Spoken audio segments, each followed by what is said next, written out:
On September 11, 2001, the United States was attacked by terrorists.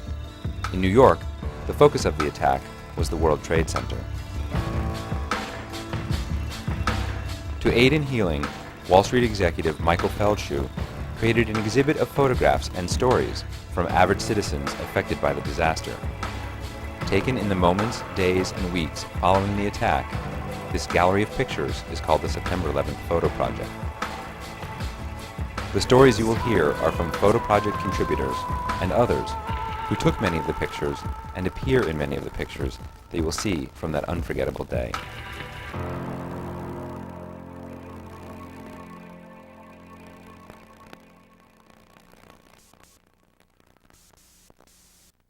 To me, the real beginning of the story is the day before, because I feel that I knew something was going to happen.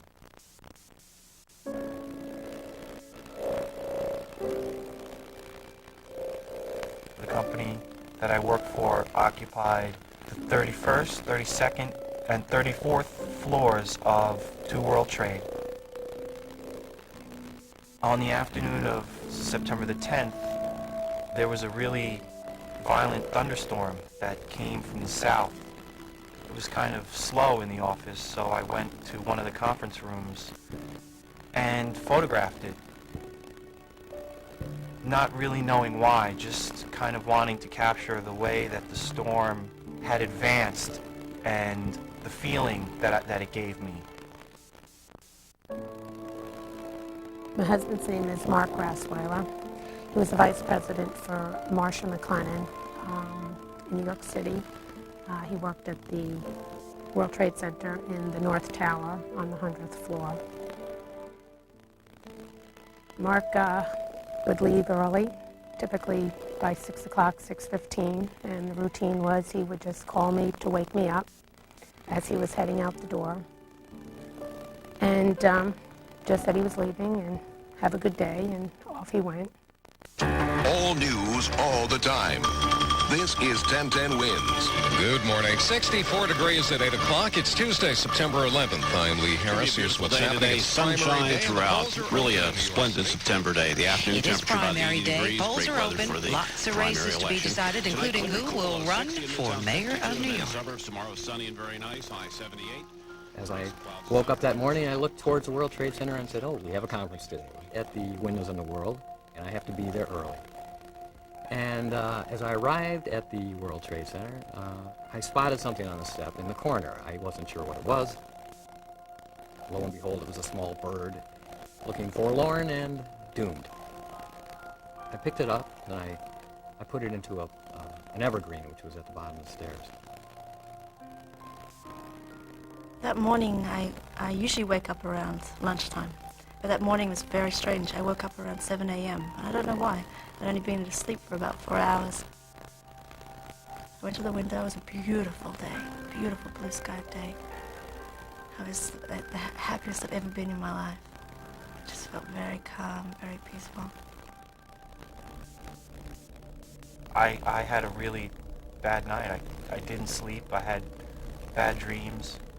And when I woke up on the morning of the 11th, all of that was really fresh in my mind, and pretty much every part of me did not want to go to work that day, but I forced myself, and I did.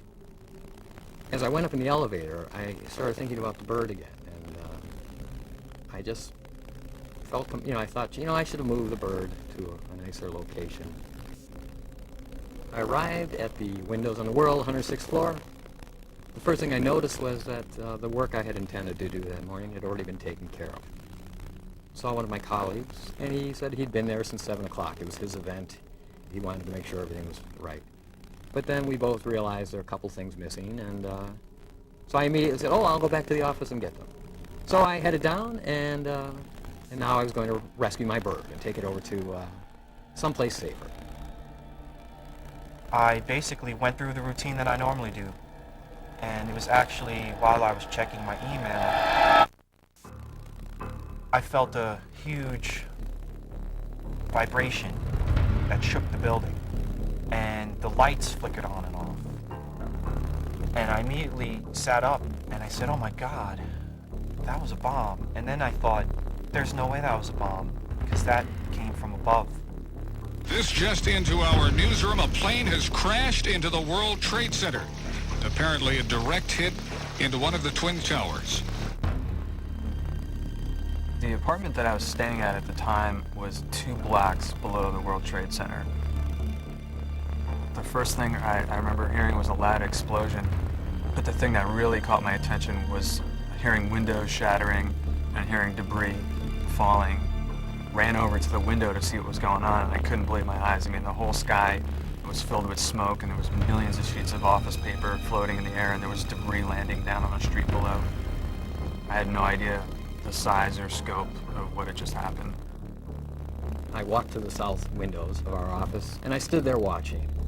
I just came from there. I was just there, and I couldn't believe, that I just missed this by, 5 minutes, 10 minutes at the very most. And I remember yelling to one of the other editors to please try to call these people, see if they're okay. One of the people at the World Trade Center was reached. Said that everyone had been knocked to the ground and that they were all shaken up. He said, but we're all okay, and they're going to evacuate us. It's kind of smoky, but we're all okay.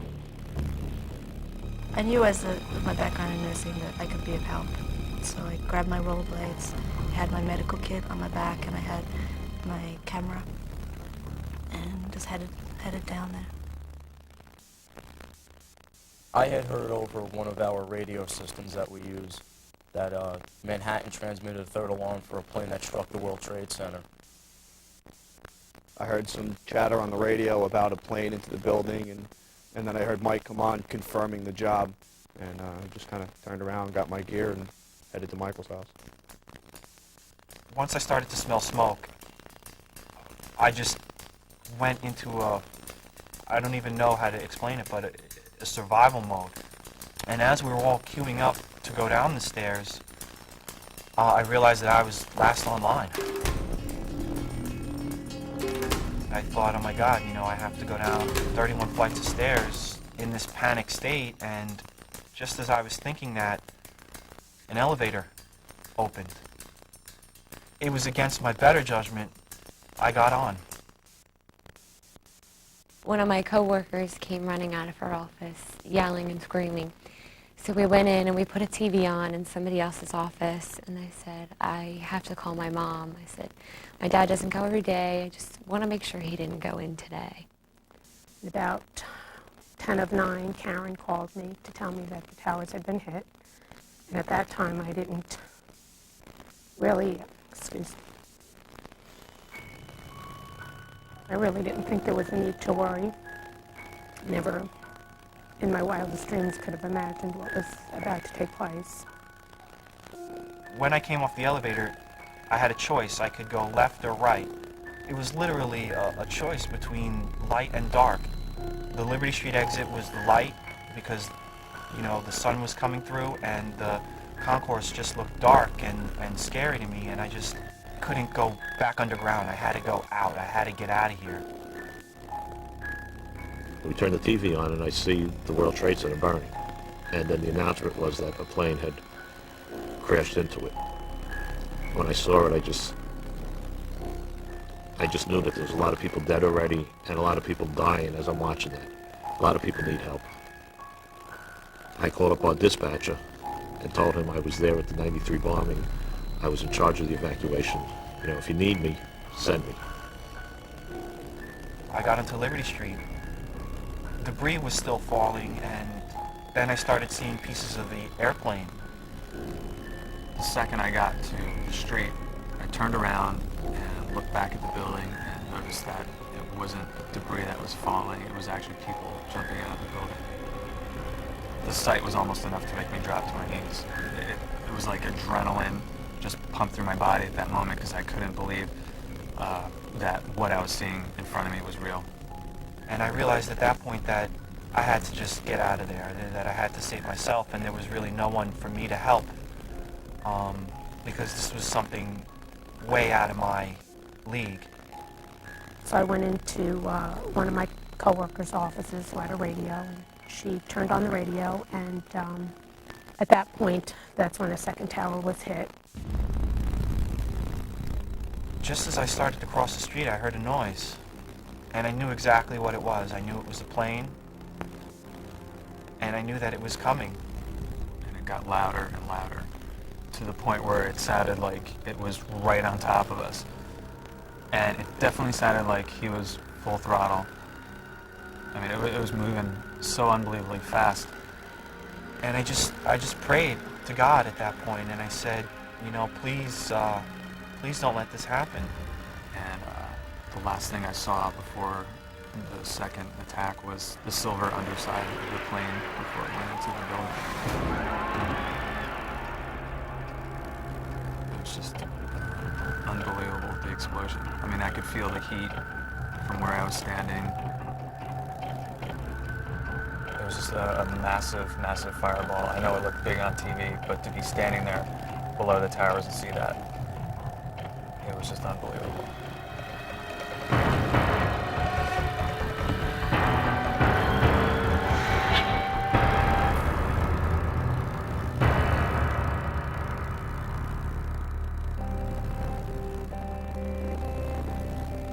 And it was complete pandemonium at that point. Everyone was running. It was like a stampede, and I just remember thinking, I have to get as far away from this area as I can. I knew this disaster was unfolding, but I just had this outside hope that everyone was going to be okay. We started getting reports that there was a third plane inbound. We got reports that a plane crashed into the Pentagon. The world knew we were under attack. This was war.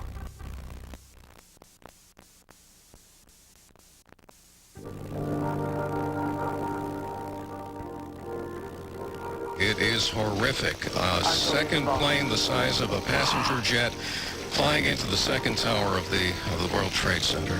Oh my God. I think the moment that second plane hit, I was pretty much terrified. I distinctly remember that feeling of my heart feeling like it was going to come out of my chest. It was beating so hard. I was trying to remain calm, but I knew that I was in trouble. I thought of my dad immediately. I just felt this hopelessness, like right away, like, oh my gosh, something happened to him. I knew based on the time frame that he left around 6:15 that he should have been in his office, but again, I didn't know if he had a meeting first thing in the morning or maybe he'd stopped at the Midtown office.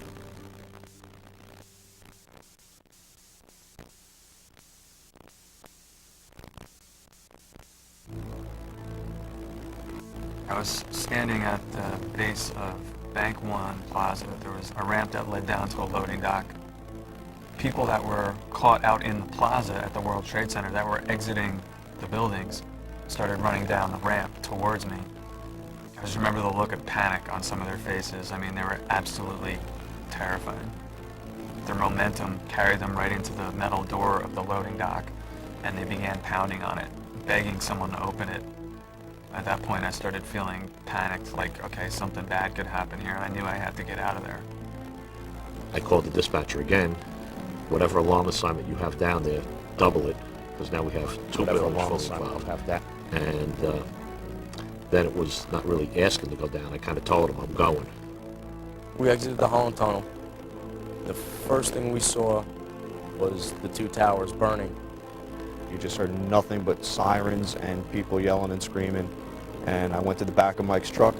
I grabbed my camera, I grabbed my radio, took a deep breath and said, this is what we got to do, and started walking down West Broadway. I had to stop in to see a friend to get some batteries. And all I remember him saying is being really angry at me for going down there and trying to stop me. And he said, it's not like you're going off to a war or something. And those words have stayed in my head to this day because he was so wrong. Myself and Chief Peter Talamo were ordered to report to 7 World Trade Center because the Mayor's Office of Emergency Management was being activated. Based on the proximity of 7 World Trade Center to the actual World Trade Center towers, I was a little apprehensive about going down there in the first place. I ran into the North Tower. Pete Hayden, who's the deputy chief, was there. He was set up at the command post. I went up to him and said, Pete, what do you need? And he told me that they had reports of people trapped on the 21st and 25th floor.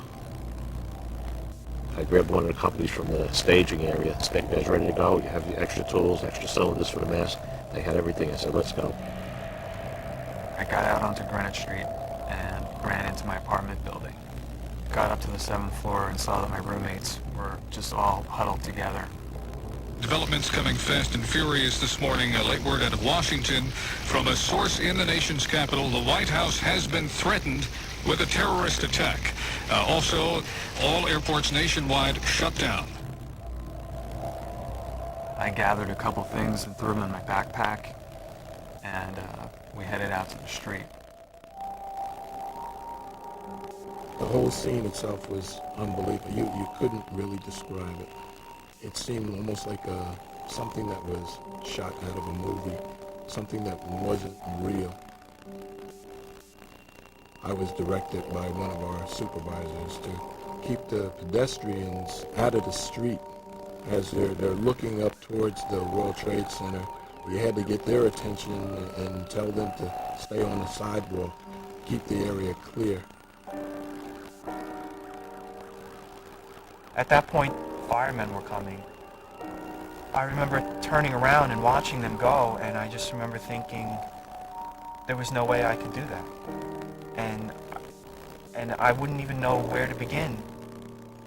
We took the elevator up to the 16th floor and then went to the stairwell, to the C stairwell, and started working our way up to the 21st floor. There were people still coming down, non-stop. When we entered 7 World Trade Center, the lower lobby was pretty deserted. The 7 World Trade Center was being evacuated, so we were basically in a holding pattern in the lower lobby. We got to the block just north of the North Tower. At that time, we heard a cracking noise, and nobody knew what it was. So we kept walking a little bit further, and then we heard the cracking noise again. We got to the 21st floor, the 25th floor, the 2 assignments we had. They were firemen already helping the people who needed help there. So I just started working my way further up. I stopped into a deli on Greenwich Street and grabbed something to drink. When I walked outside of the deli, I just looked to my left. I felt an actual pressure drop in the lobby. And although we're talking about seconds here, it seemed like time had stopped for those few seconds. There was almost like a quietness, and there was such peace. And I yelled over to Chief Talamo, who was standing by the window looking up the tower, "Chief, get back here." This incredible noise, so loud, so overpowering. Everyone froze. And when I looked up, I saw the building that I was just in collapse.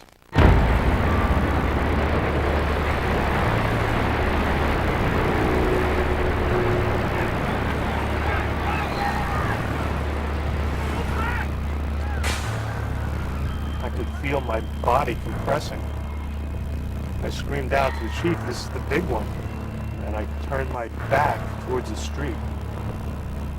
We were waiting any second for the ceiling to just explode, because that's what it sounded like. Something was coming.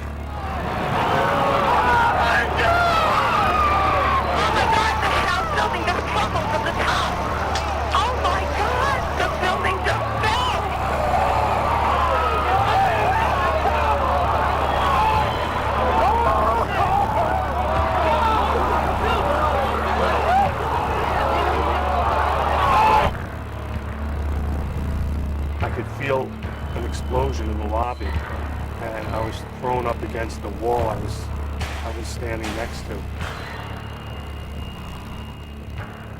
was unbelievable. The sound was just, it was just thunderous. We didn't hear sirens. We didn't hear screams. It took 10 seconds for that building to collapse. And then you looked up, and all of a sudden this huge, gigantic cloud that was filled of smoke and debris started to hit me. And I turned and I started to run. I had only gotten about 20 feet when I was just overtaken by all the debris that was raining down on us. That's when I heard a loud whoosh. I could see that there was almost like an avalanche of ash coming down the street. The debris just raced down every street to the river like a bullet. It was only the grace of God. And then I just heard a small, still voice that said, under the car. And I dove underneath the parked cars that were on the street.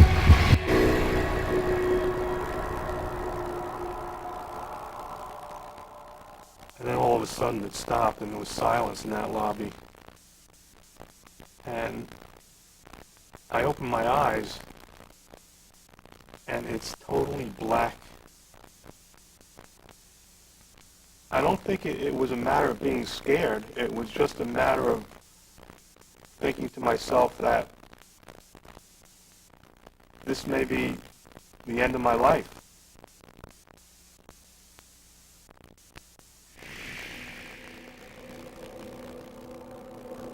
The whole entire tower had just come down. In such blackness had materialized, and there was such an intensity of heat. I got the impression that the vehicle that I was underneath was going to just burst into flames. A couple of people ran into the back of the deli trying to get out the back door. When they opened the back door, all the ash came in, so I knew we were completely surrounded. I really, really thought that we were going to suffocate. Your eyes were burning, your nose was burning, your throat was burning, and I started to think of my loved ones, and I said, I can't believe I'm going to die like this underneath the car. I got on the radio and tried to find out what was going on. Does anyone know what happened? You heard someone say the tower came down. I was in the North Tower. The whole North Tower didn't come down, so it had to be the South Tower. I immediately knew that there were hundreds of firemen in there that just died. Units, stand by for this transmission. We got 6 World Trade, 7 World Trade, and the North Tower. We got report to office track. The entire lobby of 7 World Trade Center was destroyed. It was as if I was locked in a closet with absolutely no light. I probably could have laid down there and suffocated and maybe died there, but I had a will to survive. I had to find that one door that hopefully would lead to safety. This is Florida. We have people trapped in the building on the first floor. All right, Temple, we have multiple units on the way in at this time, Jake. Temple. You're getting nothing but mayday calls on the radio. I'm trapped here, I'm trapped there. I remember being here, and that's where I think I am now. Come get me. Now anything's possible. So we knew that if the first tower can collapse, the second tower is just a matter of time. But the brain surgeons we just stayed where we were. we didn't leave. We stayed and helped. Without anyone else to take command, I gave the order to evacuate the North Tower. Drop your tools, drop your masks, we're getting out. I did have an intimate knowledge of possibly the one escape route in that lower lobby. I started moving in pitch blackness towards what I thought was that area. At a certain point, some light was filtering through, and the light was the door that led to the loading dock. When I got to the door, the bag that I thought I was dragging was actually a person. It's one of the things I can't explain. I thought that I had a bag in my hand. I thought I had the giant hazardous materials duffel. All of a sudden, Chief Talamo appears, and he's dragging someone that's injured. He brought his injured through the door. I brought my injured through the door. And we made it into that area of safety. It was just a thick, thick blizzard of snow.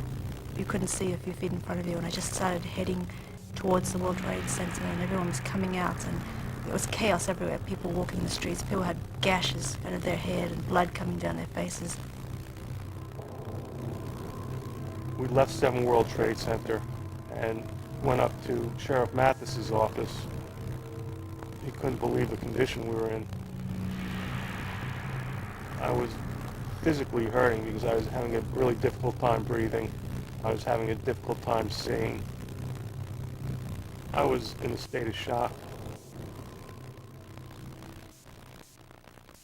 I got to the approach of the Brooklyn Bridge, and that's when I ran into an in-law of mine, and I was just really traumatized, and he saw me in the crowd, and he said, you know, just come with me, and we're just going to walk as far as we can.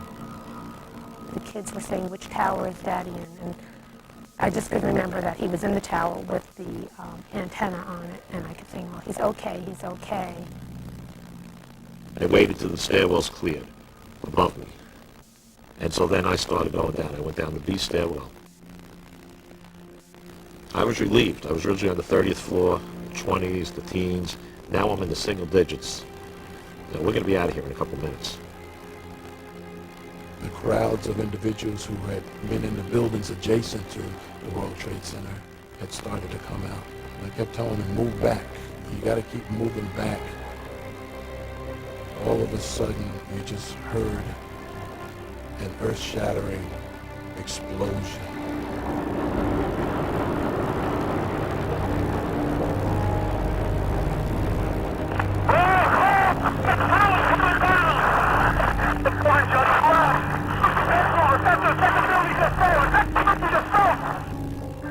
It's an indescribable noise. I tried to run. I got 1 or 2 steps, and then something hit me, knocked me down, and then the floor gave out from underneath me, and I fell. At this point, you really didn't know which way to run, so we ran in the direction that our bodies were pretty much pointing. You didn't know really what the collapse zone was, so there was always a fear of, you know, how far away is far enough.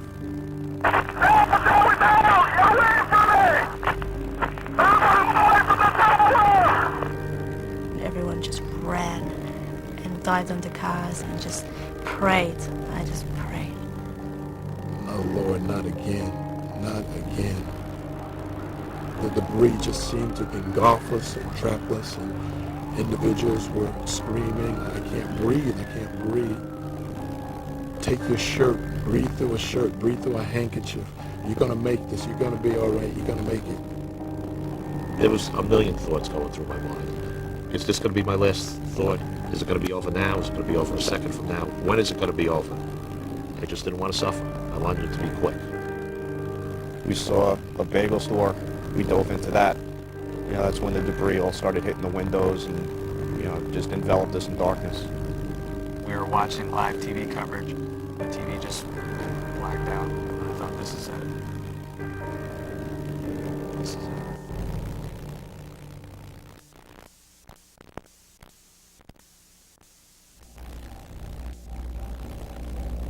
The South Tower took 10 seconds to collapse. The North Tower took 8. I was in that North Tower. It was dark, it was black. And I thought, well, I guess I'm dead. You know, this is what it must be like to be dead. Your thought process continues, but you're dead. She says, no, I'm not dead. And then a couple seconds later, she says, no, I don't think I'm dead. And I start feeling my body. Miraculously, this small little area of the one stairway, everything collapsed around it. So I called out, is anyone else here? And after a couple seconds, I got a response. Yeah, I'm here. Another one, I'm here too. You can hear the screaming from outside the bagel store. I made my way to the door, opened the door, and just started yelling and screaming, if you can hear my voice, come to my voice, we have shelter. I got a response of, you know, we can't move, we need help. and I proceeded to go out into the darkness, into the debris, to just grab as many people as I can. Everybody that he pulled off the street, I had a line of them going into the back, and I was hosing them off. This guy needed water. He was covered in soot. I washed him off. Does he need medical aid? No? Okay, let's go to the next guy. Finally, the debris had stopped, and I asked everybody who was with me in the crowd, were they all right? And they said, yeah, we're fine. Got up and started walking back towards the World Trade, and it was just so thick and you couldn't see anybody, and they were pushing everybody north, and the police were like, go back, go back. They made us leave the area, and we ended up at Stuyvesant School. A guy got on a payphone and called 911. And I remember thinking to myself that was like such an absurd thing to do. But within a few minutes of that call, I'd say between 5 and 7 of New York Fire Department came to the back, opened the door and said, you guys have to evacuate. Watching these towers fall, I was absolutely in disbelief. I mean, we were sitting on our rooftop and literally the entire city cried, no, no, no. I mean, echoed through the city. This nervous energy took over and I have to work, what do I do, what do I do? I couldn't sit there. I hopped on my bike and pedaled as fast as I could to the scene. It seemed like forever waiting and waiting around. And everyone was frustrated because we thought there were thousands and thousands of bodies waiting alive. And we just wanted to get in there, but they wouldn't. They stopped us and they only would let firemen in. And we said, well, who's going to help the firemen? I just knew that as a firefighter that we had our hands full.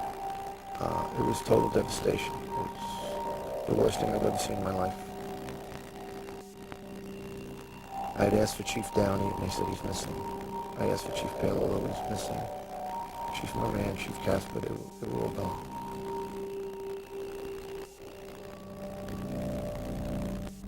I was calling for help. On one hand, talkie, I was going through all the channels, giving maydays. I felt I was alive in this void, but there's 100 floors of rubble above me, and there's no way anyone's ever going to get to us. It was over an hour and a half to 2 hours before I actually raised someone. And I raised another chief who I know. I was telling him, Mark, we're in the building, we're in the North Tower, the B stairway. They couldn't get into us. The initial waiting period was very difficult.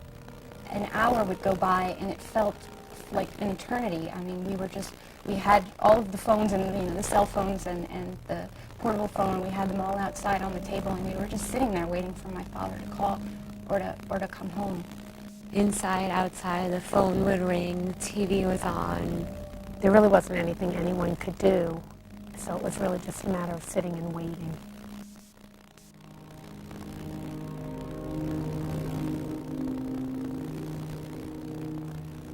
Arriving at Ground Zero, there was a silence, very much like a snowstorm, muffled. But through the muffle you could hear beeps, beeping sound just everywhere, surrounded, sort of little alarms. Apparently firemen have a sort of sensor, a beeping sensor, so the surrounding beeping, I think, were the trapped firemen in the wreckage. After a while, I started noticing a light, a very dim light above us. I actually thought I was hallucinating. And I asked anyone else, did anyone else see this light? And other people saw it too. After a little while longer, I'm looking at it, I said, I gotta go see what that light is. And then I climbed up to the light. I climbed out, it was a hole, and I got out, and then all of a sudden I'm on top of this big pile of debris. And I could see the rubble field. I could see buildings on fire. I could see the devastation. What I didn't see is any people. No one. A group of firemen passed in front of me, and one sort of broke from the group. He just inched his way into the wreckage. He knows who's underneath the wreckage. He knows.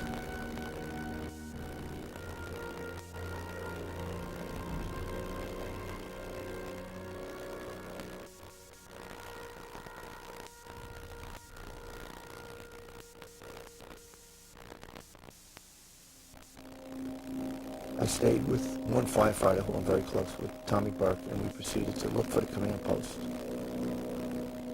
Tommy came across the meat pad. So we started to dig and dig. Tommy reached down and said, I grabbed a leg. This person was underneath like a big I-beam, so we went from 4 or 5 people to probably 50 people, and everybody's trying to help. And it wound up being our chief of department, Peter Ganson. We put him in a body bag. We gave a moment of silence. We gave a hand salute. And then we just proceeded to continue digging.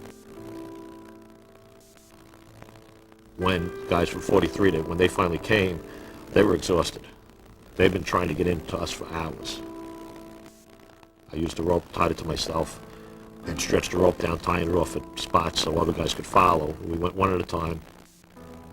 I found a few other chiefs. I told them that there's guys in there. There's still guys trapped. And after I was sure that there was help on the way, guys threw me in an ambulance and took me off to St. Vincent's. I met this EMS guy. He'd driven over in the morning, Michael, and he had big medical packs and oxygen packs on his back. He was amazing, and he said, come with me. Allison and I, we became a team. Better than standing around doing nothing. You know, we had the determination. You could see that in each other's eyes. We needed to do something. So we just filled our backpacks with things, and we just said, we're going in. We grabbed extra water and everything. We brought it outside and we started handing it out to people. We started washing people off. We would wash somebody off. We'd go put out a fire. We'd go hump hose. We'd go take pictures. We'd go wash more people off. Looked up the West Side Highway and you just saw transit buses of firefighters coming in. They had their help there. We didn't want to get in their way. That's when we just kind of backed off. We took some more photos and then we left. We made our way to Firehouse 10, and we started a little triage there that night, Tuesday night. And I didn't keep thinking about the big picture. I just kept thinking about, let's get through this. Let's get these guys. There's like about 50 guys in a line, and they had all these saline bags washing their eyes. But then the line never stopped. They just kept coming and coming.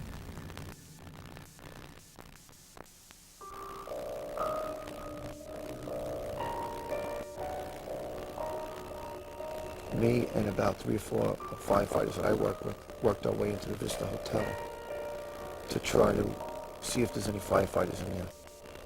Upon entering there, we found a search rope. It ended in a void. A void is just a collapsed area. Going into the voids as rapidly as we can, calling for body bags, putting people in these bags. I can't really describe it. You almost wish that you weren't down there doing that. But you had to do it because it was our job, and people needed to know they were getting respect and they were getting buried at home. I don't consider myself a New Yorker or an American at all.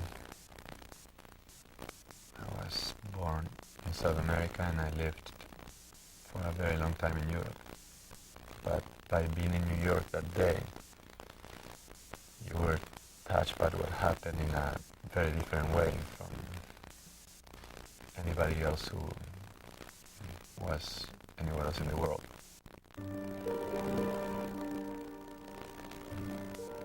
I decided to go to Tribeca to see if I could help. At about 5 o'clock in the afternoon I arrived to Ground Zero. When I arrived there I couldn't really believe my eyes. It looked much worse than it did on TV. We were stopping for maybe every hour or so, maybe until 2 or 3 in the morning, getting our eyes washed out. People were walking around in the collapsed area, handing out water to us. It was unbelievable the amount of volunteers and help we had there. I tried to see what I could do to help all these people who were actually working there. I started taking bottles of water to different parts of the site where the firefighters were working. People wouldn't really talk very much. And in some moments, whenever they thought they would have found somebody under the rubble, there would be total silence for a few minutes, because they were trying to hear something from under the rubble.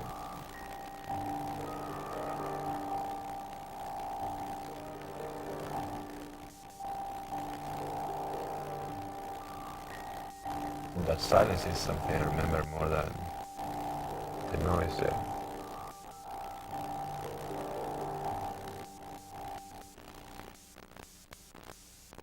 About 3 o'clock in the morning, my company all met and we all discussed what we were going to do, where we were going to sleep, and try to get a couple hours sleep. One firefighter and I, Tommy Burke, proceeded on this boat, which was damaged from the collapse. We took long showers to clean out our eyes. And took like about an hour nap and then went back to work. I was there until about midnight, and by that time, it was about to start raining. They were changing the shifts of the firefighters and rescue workers. And at that time I decided to leave after a long day.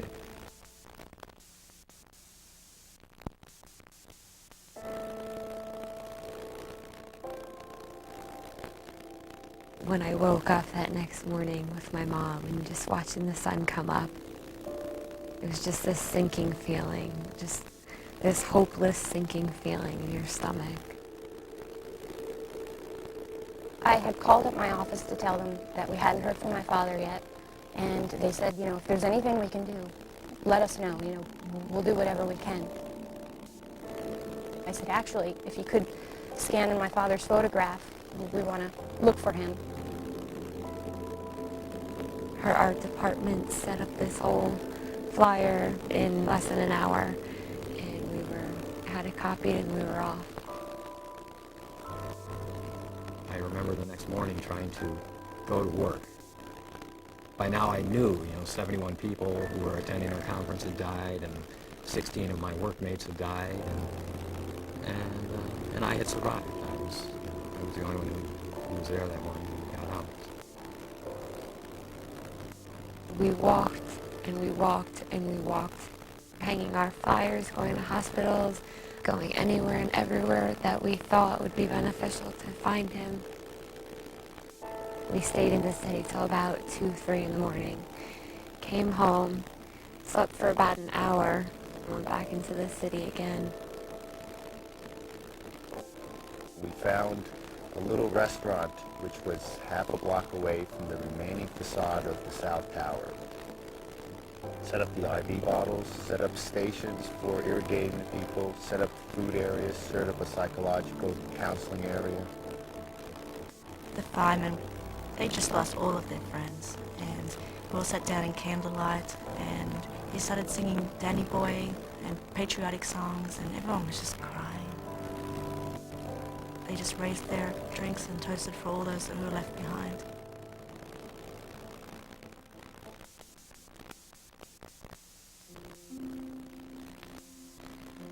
I just know we were so taxed with the area we were working in. We were finding people, we were finding fire trucks, police cars, ambulances. We were looking for anybody.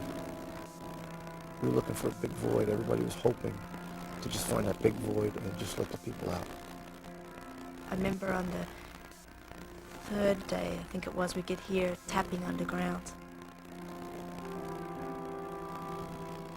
At first they thought it was the generator pumps, but it wasn't, because they were doing SOS codes and they could hear people tapping back. They worked on that spot for like 4 or 5 hours, but they couldn't get to anyone. It was 50, 100 feet of concrete. We just kept searching and searching. We were trying to remember what we searched the day before.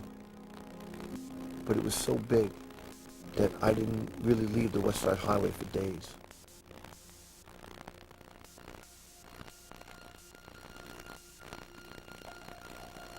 After the fifth day, after a routine was set, we were asked to close down. We walked around to where we started, and Allison and I then said goodbye. I rollerblade up the West Side Highway, and there were thousands of people just cheering and yelling and...